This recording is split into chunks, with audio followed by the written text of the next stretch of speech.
Kabilang sa Manatero, sumalang si Boss Daga! Lolo!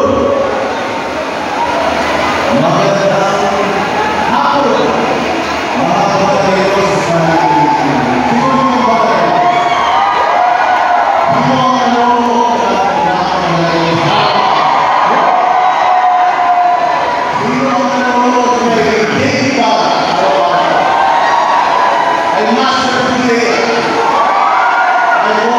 naipit na si Senator Rodan Marcolita. Kita niyo po yan mga kababayan ko. Talagang sinalubong ng ating mga kababayan dito sa Pansol, Laguna, Calamba, Laguna.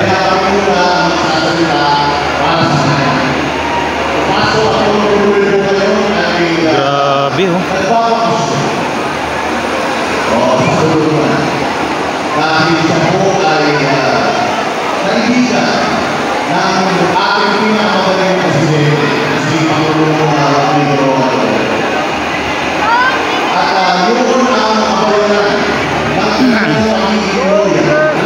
natin na dito sa bayan natin, makakalonin na sa Pangulong. Senator Marcolita! Senator! Naniniwala ka kayo doon? Adon! Adon! Grabe oh. Adon! Di tayo narinig. Grabe yan. Grabe. Ayan oh. Talagang dinumog oh. Grabe. Grabe mga kababayan ko oh. Ayan hanggang siyang pa kayo magkakapatid.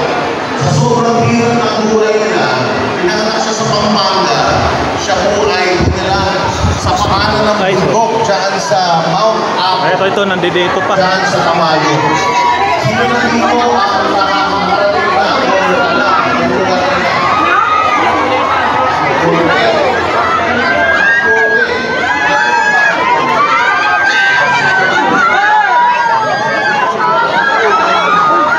Grabe, dinumog talaga si Senador Marcolita ng mga kababayan ko. Ayan oh.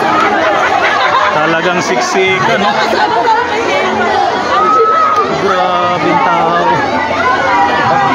Daig pa ang artista. Talong-talo ang artista rito.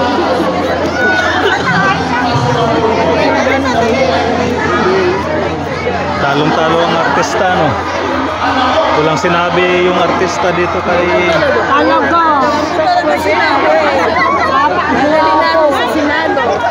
grabe. Talagang mula sa loob hanggang sa labas sinundan namin ito mga kababayan ko. Talagang nakikipagsiksikan na rin tayo rito. Babatikasan ba? Sunod muna tayo pagkasan. Marcolita! Marcolita! Marcolita! Marcolita! Marcolita! Marcolita!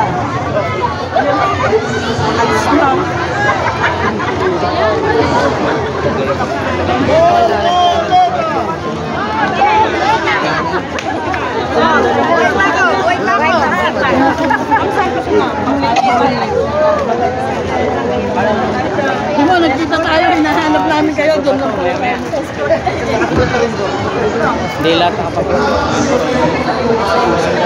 Ayun, di na tayo nakapag-picture. Talagang napakaraming dinumog talaga mga kababayan ko. Tingnan nyo naman no? Lahat po yan sumunod sa ating senador. Magiging senador pa lang ngayong darating na Mayo. Ayan, grabing tao niyan. Ayan po yan. Grabe oh. Ganun po pinagkakaguluhan ng ating PDP laban. Ating kandidato sa senador. Bato pa rin.